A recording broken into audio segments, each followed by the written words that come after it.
नमस्कार मित्रांनो, आजच्या कथेचं नाव आहे एक भयंकर वाडा. मित्रांनो, ही कथा थोडी मोठी असल्याने 2 भागात विभागली गेली आहे. या कथेचे एकूण 2 व्हिडिओज आहेत. कथेच्या पहिल्या भागाला आता सुरुवात करू.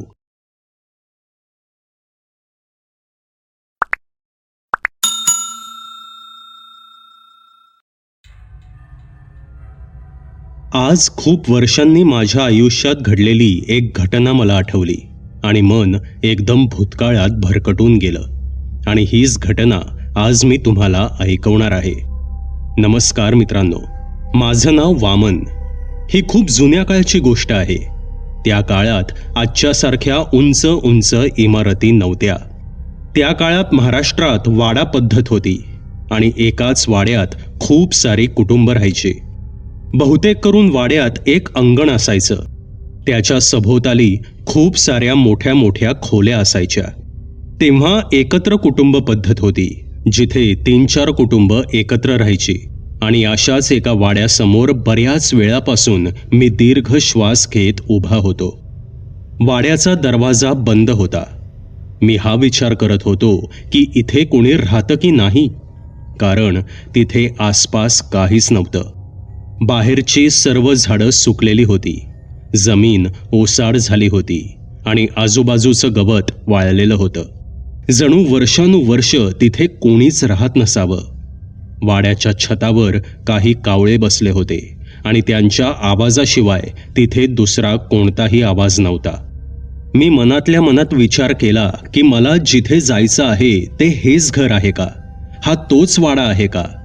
बराच वेळ सुटकेस हातात पकडून ठेवल्यामुळे माझा हात दुखू लागला होता. त्यामुळे मी आपल्या हातातील सुटकेस खाली ठेवली आणि वाड्याच्या दरवाजाजवळ गेलो.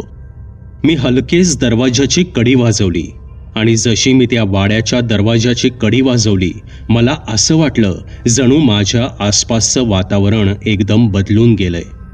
असं वाटलं जणू काही एकदम सगळं शांत झालंय. वाड्याच्या आतून मला पावलांचा पुसटसा आवाज ऐकू येऊ लागला. असं वाटत होतं की कोणीतरी वाड्याच्या आतून दरवाजाच्या दिशेने चालत येतंय. मी बराच वेळ एकटक त्या दरवाजाकडे पाहत राहिलो. मला असं जाणवलं जणू त्या दरवाजाने माझी नजर जखडून ठेवलीये. इतक्यात मला कुठून तरी एका लहान मुलाच्या रडण्याचा आवाज ऐकू येऊ लागला. तिथलं वातावरण इतकं रहस्यमय झालं होतं की मी फक्त स्तब्ध उभा होतो. माझा श्वास जणू अडकल्यासारखा झाला होता. माझ्याकडून एक शब्दही बोलला जात नव्हता. आणि इतक्यात एक हात माझ्या खांद्यावर पडलेला मला जाणवला. अचानक झालेल्या त्या स्पर्शाने मी शहारलो. माझं शरीर थरथरू लागलं होतं. मी किंचित मागे वळून पाहिलं आणि मला दिसलं की माझ्या खांद्यावर एक सडलेला, कुजलेला, जळालेला असा हात होता. त्याच्या स्पर्शाने माझं शरीर कापत होतं आणि माझ्या कानांवर एक आवाज पडला. साहेब, ओ साहेब, अहो कुठे हरवलात? असे म्हणत कोणीतरी माझा खांदा पकडून मला हलवत होतं. मी एकदम घाबरून मागे वळून न पाहता चहूबाजूंना पाहू लागलो. असं वाटत होतं की जणू कोणीतरी मला झोपेतून जागं केलं असावं.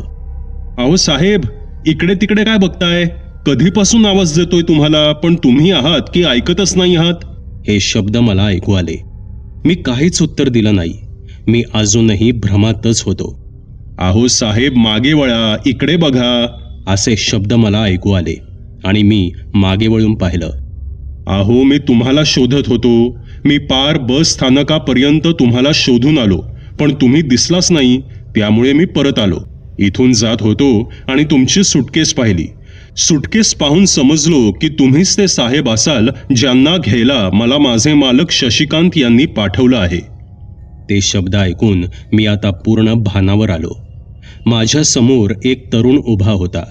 मी एकदम त्याच्या हातांकडे बघितलं, पण त्याचे हात अगदी माणसासारखे साधारण होते. म्हणजे तो सडलेला हात वगैरे माझा भ्रमच होता असा विचार माझ्या डोक्यातून चमकून गेला. मला वाटलं होतं की हाच शशिकांत यांचा वाडा आहे. मी म्हणालो. त्यांनी माझी सुटकेस डोक्यावर उचलत म्हटलं, बरं झालं दरवाजा उघडला नाही, नाहीतर मला फक्त ही सुटकेसच घेऊन जावी लागली असती. या माझ्या पाठीमागे. मी शशिकांत यांच्याकडे कामाला आहे आणि माझं नाव सोपान आहे, तो तरुण म्हणजेच सोपान म्हणाला. मी काहीही न बोलता गुपचूप त्याच्या पाठीमागे चालू लागलो. पण मी न जाणे किती वेळा वळून वळून त्या वाड्याकडे पाहिलं असेल. तो वाडा माझ्या नजरेतून दिसेनासा होईपर्यंत मी त्या वाड्याकडे वळून वळून पाहत चालत होतो. आम्ही एक वळण घेतलं आणि तो वाडा आता दिसेनासा झाला. मग आम्ही काही अरुंद गल्ल्यांमधून जात एका खुल्या मैदानात आलो. रस्त्यात सोपानची बडबड अखंड सुरू होती. तो सतत त्या गावाविषयी, तिथल्या लोकांविषयी बडबड करत होता. पण अचानक त्याच्या डोक्यात काय आलं माहीत नाही. तो अचानक थांबला आणि त्याने मला सुद्धा हात लावून थांबवलं आणि त्याने मला विचारलं, तुम्ही त्या वाड्याच्या दरवाजाची कडी तर वाजवली नाही ना? त्याने अचानक विचारलेल्या त्या प्रश्नाने मी सुद्धा काही क्षणांसाठी विचारात पडलो आणि थोडं गडबडून म्हणालो, मला आठवत नाही, पण कदाचित वाजवलेली नसावी, मी म्हणालो. मला खरंच आठवत नव्हतं की मी कडी वाजवली होती की नव्हती. तसे तो पुन्हा चालू लागला, मग ठीक आहे, कदाचित वाजवली नसेलच तुम्ही. जर तुम्ही कडी वाजवली असती तर कदाचित आपली भेट झालीच नसती, मला तुम्ही दिसलाच नसता, सोपान म्हणाला. त्या वाड्याबद्दल हे तो दुसऱ्यांदा म्हणाला होता.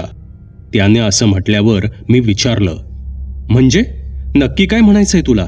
मी कडी वाजवली असती तर मी तुला भेटलो नसतो, आणि असं का? तसे तो पुन्हा थांबला आणि त्याने पुन्हा मला सुद्धा थांबवलं. अहो साहेब, तुम्ही नवीन आहात, आत्ताच या गावात आला आहात, तुम्हाला त्या वाड्याबद्दल काही माहीत नाही. तो वाडा वर्षानुवर्ष तिथेच त्याच अवस्थेमध्ये उभा आहे. असं म्हणतात की त्या वाड्याच्या आतमध्ये खजिना आहे, खूप मौल्यवान खजिना. पण तो नक्की कुठं आहे हे कोणालाच माहीत नाही. तो खजिना आतमध्ये नक्की कुठे आहे हे एक गुपितच आहे, सोपान म्हणाला. मग तू शोधण्याचा कधी प्रयत्न केलास की नाही, मी विचारलं. अहो साहेब, इतकं सोपं नाही ते. आत वाड्यात जाण्याच्या काही अटी आहेत आणि विचित्र गोष्ट ही आहे की त्या अटी सुद्धा कोणालाच माहीत नाहीयेत, सोपान म्हणाला. तसं मी पुन्हा त्याला उलट प्रश्न केला, अटी? कसल्या अटी? अहो साहेब, आत्ताच म्हणालो ना, त्या अटींबद्दल कोणालाच माहीत नाहीये, तर मग मला कशा माहीत असणार, सोपान म्हणाला. अरे पण घातल्या कोणी या अटी, त्यांना विचारा.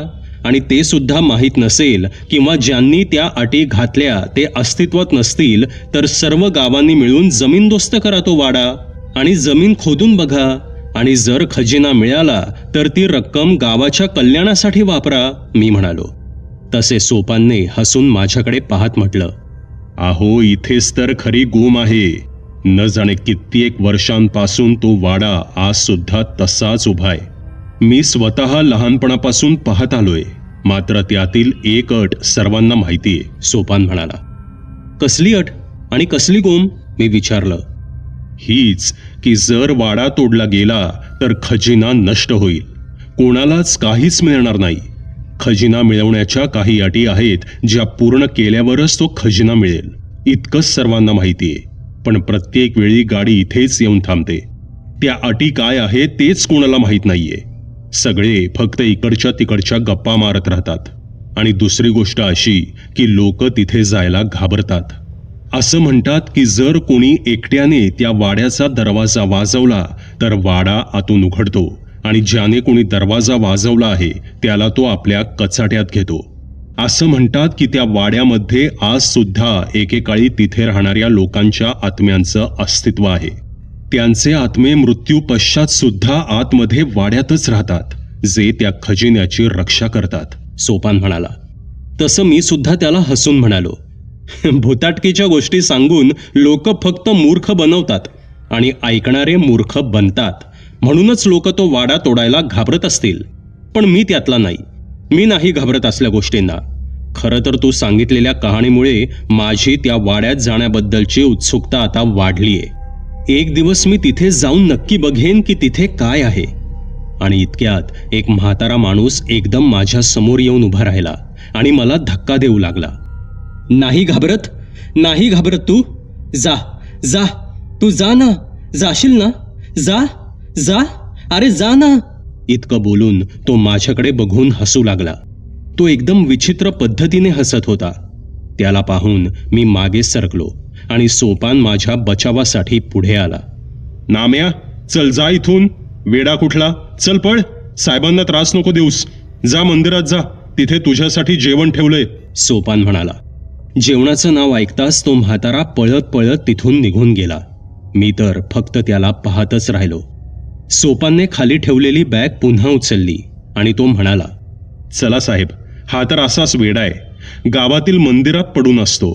हा फक्त जेवण आणि वाड्यातला तो खजिना या 2 गोष्टींच्याच मागे सतत लागलेला असतो. वेडा येतो. ते जाऊ दे. तर मी काय म्हणत होतो की त्या वाड्यात आत्म्यांचं अस्तित्व आहे. ते आत्मे त्या वाड्याच्या खजिन्याची रक्षा करतात आणि जर कोणी तिथे प्रवेश केलाच तर ते त्याला जिवंत सोडत नाहीत, सोपान म्हणाला. आम्ही दोघे बोलता बोलता एका इमारतीसमोर आलो. तो गावातील एक मोठा चौक होता जिथे आसपास दुकानं होती. तिथे कपड्यांची, भांड्यांची आणि इतर बरीच दुकानं होती आणि तिथेच त्याच इमारतीत वरच्या मजल्यावर पतपेढीचं ऑफिस होतं.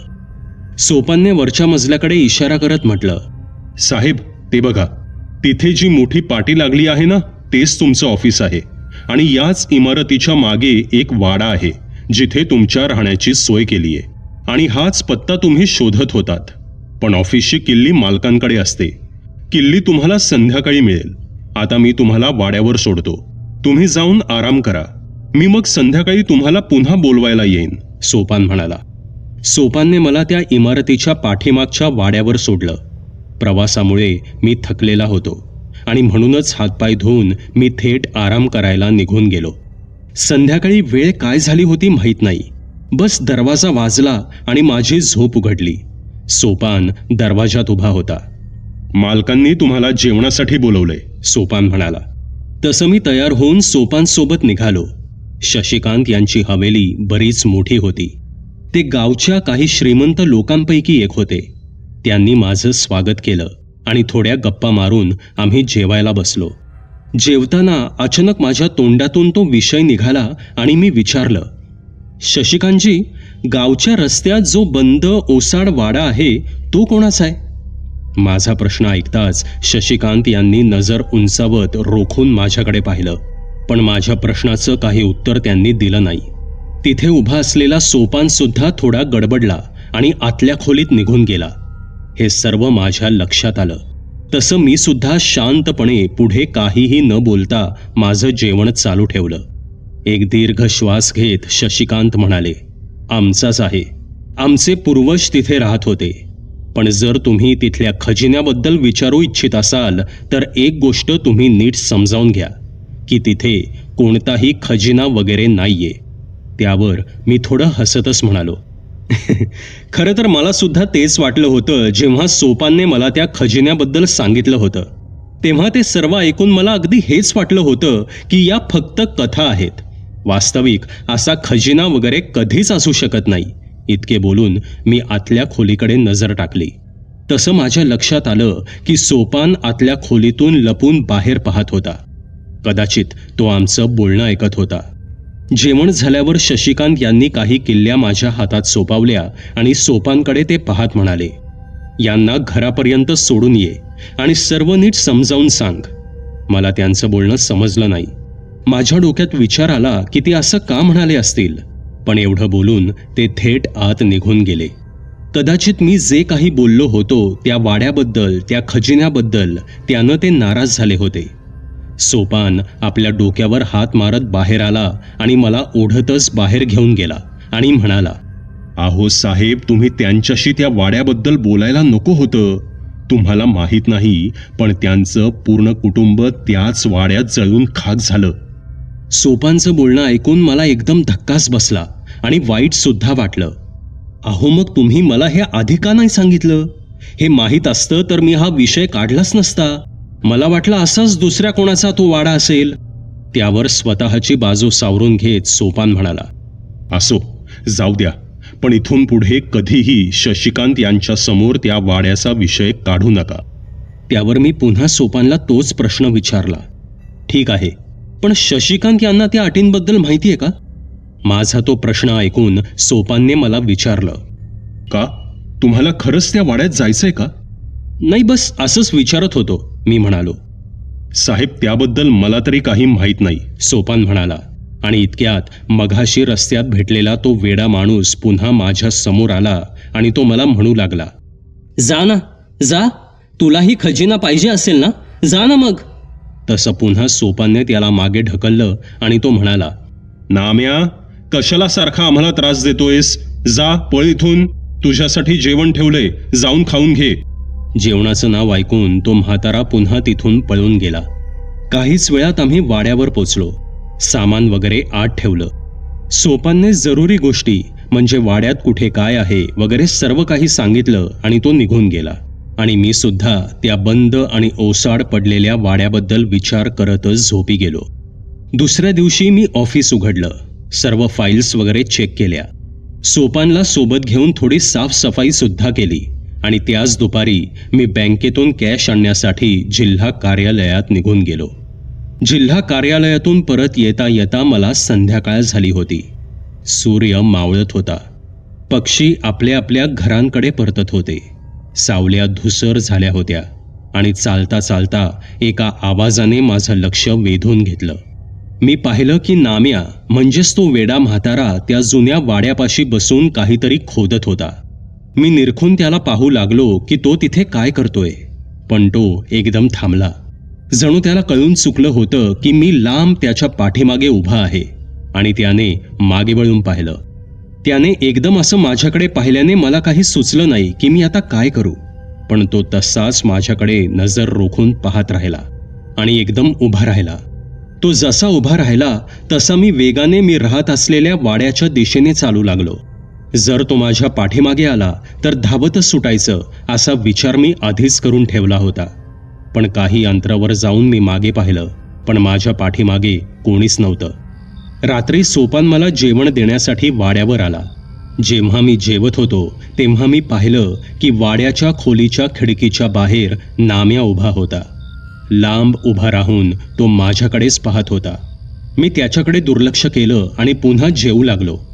काही वेळानंतर मी पुन्हा नजर चोरून खिडकीत पाहिलं, पण आता तो नाम्या तिथून गायब झाला होता. मी जेवण संपवलं आणि काही वेळाने झोपून गेलो. त्या रात्री मला माझ्या शरीरावर काहीतरी रेंगाळत असल्याचं जाणवलं. असं वाटत होतं की जणू एखादं लहान मूल माझ्या आसपास खेळत असावं. मी एकदम झोपेतून जागा झालो. मी डोळे उघडले आणि पाहिलं तर मी कुठेतरी घनदाट अंधारात उभा होतो. तिथे थंड वारे वाहत होते. मी अंधारात चाचपडू लागलो. मी अंदाज घेत होतो की मी नक्की कुठे आहे. इतक्यात माझा हात एका लाकडी दरवाजावर पडला. हो, तोच दरवाजा होता. एक मोठा दरवाजा. माझा हात पडताच तो दरवाजा कर्र कर्र असा भयानक आवाज करत उघडला आणि तिथे सगळीकडे एकदम प्रकाश पसरला. जणू आसपास हजारो दिवे जळत असावेत. कदाचित हा तोच जुना वाडा होता. तोच बंद ओसाड वाडा ज्याच्याबद्दल गावातील लोक बोलायचे. आतून कुठून तरी मला रडण्याचा आवाज येऊ लागला आणि त्याच क्षणी मला माझ्या पाठीमागे काहीतरी हालचाल जाणवली. असं वाटलं जणू माझ्या पाठीमागे कोणीतरी उभं आहे, कारण मला माझ्या पाठीमागून श्वासांचे आवाज ऐकू आले. माहीत नाही माझ्या पाठीमागे काय होतं. मी मागे वळून पाहणारच होतो की एक अजब आवाज माझ्या कानांवर पडला. मागे पाहू नकोस. माझ्याकडे पाहशील तर तुझा जीव गमावून बसशील. तू एक अट पूर्ण केली आहेस, आता दुसरी अट पूर्ण कर, मग इथला सर्व खजिना तुझा होईल. त्या आवाजाने माझं शरीर थरथर कापू लागलं. खूपच भयानक आवाज होता तो. माझ्या शरीरासोबत माझे ओठही कापत होते. माझं शरीर थंड पडलं आणि मी थरथरत्या आवाजातच विचारलं, कोणती अट? तसे माझ्या पाठीमागून मी एक दीर्घ श्वासाचा आवाज ऐकला आणि त्याचबरोबर मला माझ्या खांद्यावर कोणीतरी हात ठेवल्याचं जाणवलं. मी माझ्या खांद्याकडे पाहिलं तर एक सडलेला कुजलेला हात माझ्या खांद्यावर होता. त्या हाताची नखं लांब आणि काळी पडली होती. असं वाटत होतं की तो हात जळून गेला होता. त्या सडलेल्या हाताला पाहून घाबरूनच मी तो हात झटकन बाजूला केला आणि मी एकदम झोपेतून दचकून जागा झालो. बापरे, किती भयानक स्वप्न होतं. असे उद्गारत मी हातानेच मला आलेला घाम पुसला. मी स्वतःला सावरलं आणि सिगरेट काढून मी खिडकीपाशी जाऊन उभा राहिलो आणि सिगरेट पिता पिताच मी पाहिलं की बाहेर कोणीतरी उभं होतं आणि माझ्याकडे नजर रोखून पाहत होतं. मी त्याला निरखून पाहिलं तेव्हा माझ्या लक्षात आलं की तो नाम्या होता. हा वेडा माझ्या पाठीमागे का पडलाय कोण जाणे, माझ्या मनात विचार चमकून गेला. मी रागातच अर्धी सिगरेट तिथेच फेकून दिली आणि खिडकी बंद करून पुन्हा झोपायला निघून गेलो. पुढचे काही दिवस मी ऑफिसच्या कामात व्यस्त राहिलो. काम इतकं वाढलं की मला खाण्यापिण्याचीही शुद्ध नव्हती. मी दिवस रात्र कामात गुंतलो होतो. अशाच एके रात्री मी माझं काम करत होतो. रात्रीचे 10 वाजत आले होते. इतक्यात सोपान माझ्या घरी आला आणि आल्या आल्या तो बडबडू लागला. साहेब, माफ करा, आज थोडा उशीर झाला. मी जेवण घेऊन आलोय. तुम्ही लवकर जेवून घ्या. मी टेबलावर सर्व जेवण ठेवतो आणि सकाळी परत येतो. इतकं बोलून सोपानने जेवण टेबलावर ठेवलं आणि तो तिथून जाऊ लागला. माझं सगळं लक्ष तेव्हा कामातच होतं. पण कसे कोण जाणे अचानक एक विचार माझ्या मनात आला आणि मी म्हणालो, सोपान, एक विचारायचं होतं. सोपान आपल्या चपला पायात अडकावून जातच होता की माझा आवाज ऐकून तो थांबला. त्याने दरवाजातून आत डोकावत विचारलं, बोला ना साहेब. तसं मी म्हणालो, हा नाम्या बऱ्याच दिवसांपासून दिसला नाही मला. नाम्या होय, अहो हे नेहमीच आहे. असा कितीतरी दिवस तो मध्येच गायब होऊन जातो आणि स्वतःहूनच परत येतो सुद्धा. पण तुम्ही त्याच्याबद्दल का विचारताय? सोपान म्हणाला, नाही, काही खास नाही, असं सहज विचारलं. मी बरेच वेळा त्याला माझ्या खिडकीच्या बाहेर उभं राहिलेलं पाहिलं होतं. माहीत नाही काय करत होता, मी म्हणालो. माझं बोलणं ऐकून सोपान थोडा आत आला आणि म्हणाला, तुम्ही त्याच्याकडे लक्ष देऊ नका. वेडा आहे तो. वेड्यासारख्या गोष्टी करत असतो. तुमच्या आधी जे साहेब होते ना, त्यांच्या सोबतही असंच काहीतरी करायचा तो. त्यांच्याशी सारखं त्या खजिन्याबद्दलच बोलायचा. मी त्या साहेबांना समजावलंही होतं की तो वेडा आहे. त्याच्या बोलण्यावर विश्वास ठेवू नका, त्याच्या नादाला लागू नका.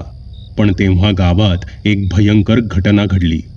नक्की काय झालं माहीत नाही, पण एके रात्री पूर्ण गावात गदारोळ झाला.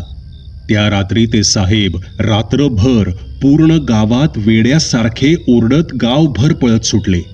त्यांना लोकांनी विचारलं की काय झालंय, पण ते काहीही सांगण्याच्या परिस्थितीतच नव्हते. ते फक्त इतकंच बडबडत होते की मी त्यांना पाहिलंय, मी त्यांना पाहिलंय. आता त्यांनी कोणाला पाहिलं होतं ते त्यांनाच माहीत. त्यांच्यासोबत नक्की काय घडलं होतं याबद्दल कोणाला काहीच कळालं नाही. तो सर्व प्रकार पाहून त्याच रात्री आमच्या मालकांनी त्यांना गाडीत बसवून त्यांच्या घरी परत पाठवून दिलं. त्यानंतर त्यांच्यासोबत काय झालं माहीत नाही, पण नंतर गावातील लोकांकडून मी ऐकलं की नाम्याच्या नादाला लागून, त्याच्या बोलण्याला बळी पडून एके रात्री ते साहेब सुद्धा वाड्यावर गेले होते. इतकं बोलून सोपान बोलायचं थांबला. सोपानने तिथूनच हात जोडून माझा निरोप घेतला आणि तो तिथून निघून गेला. ते सर्व ऐकून मला खूप विचित्र वाटलं. माझ्यासाठी ते सगळंच अजब होतं. मी ते सर्व विचार डोक्यातून झटकले आणि पुन्हा कामावर लक्ष केंद्रित केलं. काम करता करता माझे डोळे जड होऊ लागले आणि मी तिथेच टेबलावर डोकं टेकवून झोपी गेलो. खिडकीतून आत येणाऱ्या थंड हवेमुळे मला लगेच झोप लागली. काही वेळ गेला असेल आणि अचानक एका आवाजाने माझी झोप एकदम मोडली. आलेल्या थकव्यामुळे मी माझे डोळे नीट उघडू सुद्धा शकत नव्हतो. मी पुन्हा तोच आवाज ऐकला. बऱ्याच वेळानंतर मी डोळे उघडले आणि डोळे मिचकावत मी बाहेर पाहू लागलो. तसं मला दिसलं की माझ्या खोलीच्या खिडकीपाशी खिडकीचे गज पकडून नाम्या उभा होता. त्याला अचानक समोर पाहून मी थोडा मागे सरकलो आणि मी गडबडूनच म्हणालो, काय रे, काय पाहिजे तुला?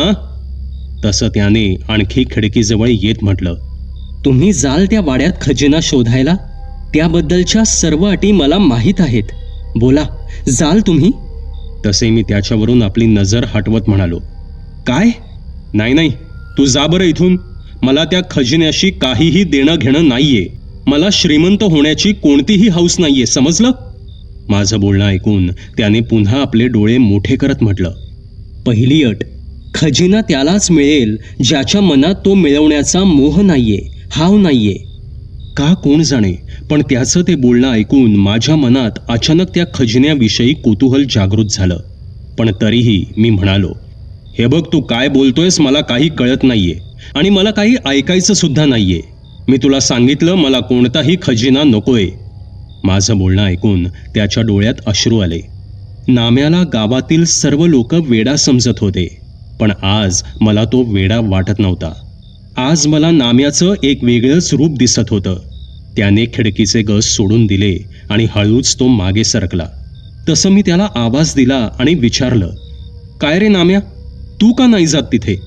तसं त्याने नजर खाली केली आणि खाली पाहतच माझ्या प्रश्नाचं उत्तर दिलं, नाही जाऊ शकत. माझी मजबुरी आहे. ते मला ओळखतात. मी तुम्हाला सगळं काही सांगू शकत नाही आणि हा सुद्धा एक अटीचाच भाग आहे. ते ऐकून मी त्याला दुसरा प्रश्न केला, बरं, समज जर मला खजिना मिळाला तर खजिना तर माझा होईल, पण यातून तुला काय मिळेल? माझा प्रश्न ऐकून तो काही वेळ शांत उभा राहिला आणि शांत स्वरात तो म्हणाला, मुक्ती मिळेल. या वेडेपणातून, या गावातून, माझ्या भूतकाळातून, माझ्या कर्मातून. त्याचं उत्तर ऐकून मी विचारात पडलो. कसला भूतकाळ? कोणत्या कर्मांबद्दल बोलतोय हा? तो पुढे बोलू लागला, मी आत्ता तुम्हाला काहीच सांगू शकत नाही. तुम्ही जर माझ्यासोबत यायला तयार असाल तरच मी पुढे सांगू शकेन. आणि एवढं बोलून तो तिथून काही पावलं मागे गेला आणि निघून जाऊ लागला. पण तो अचानक थांबला आणि पुन्हा खिडकीपाशी आला आणि म्हणाला, जर तुम्ही यायला तयार असाल तर मी जे काही सांगतो आहे ते नीट लक्ष देऊन ऐका. जेव्हा तुम्ही तिथे जाल तेव्हा तुमच्याकडे तिथून परत येण्याची फक्त एकच संधी असेल. एकदा का तुम्ही वाड्याच्या आत पाऊल ठेवलत की मग तुम्ही तोपर्यंत बाहेर येऊ शकत नाही जोपर्यंत तुम्हाला खजिना मिळत नाही. आणि जर खजिन्याशिवाय तुम्ही बाहेर आलातही तर तिथे जे काही आहे ते तुमच्या पाठीमागे लागेल. त्याच्या बोलण्यावर मी हसूनच त्याला म्हणालो, अच्छा, याचा अर्थ असा की जो कोणी तिथे जाईल त्याचा मृत्यू पक्का आहे? नाम्याने माझ्या प्रश्नाचं काहीच उत्तर दिलं नाही. तो इतकंच म्हणाला, नाही, तुम्ही जर कोणतीही चूक केली नाहीत आणि सर्व अटींचं योग्य प्रकारे पालन केलं तर तुम्हाला काहीही होणार नाही. अच्छा, पण बाकीच्या अटी काय आहेत? मी विचारलं. त्या मी तुम्हाला तेव्हाच सांगेन जेव्हा आपण वाड्याच्या बाहेर, वाड्याच्या दरवाजापाशी उभे असू, नाम्या म्हणाला. मला आता त्या वाड्याबद्दल जास्तच कुतूहल वाटू लागलं होतं. ठीक आहे, मी विचार करतो, म्हणजे मी बघतो की मी काय करू शकतो ते. तू जा आता, मला आराम करायचा आहे, मी म्हणालो. नाम्या पाणावलेल्या डोळ्यांनी तिथेच उभा राहून मला फक्त पाहत राहिला आणि फक्त एकच वाक्य म्हणाला, तुम्हाला माहीत नाही, पण नकळतपणे तुम्ही पहिली अट पूर्ण केलीये. सबस्क्राईब करा एटी स्टोरी टेलर चॅनलला आणि बेल आयकन दाबून ऑलवर क्लिक करा आमचे व्हिडिओज सगळ्यात आधी बघण्यासाठी.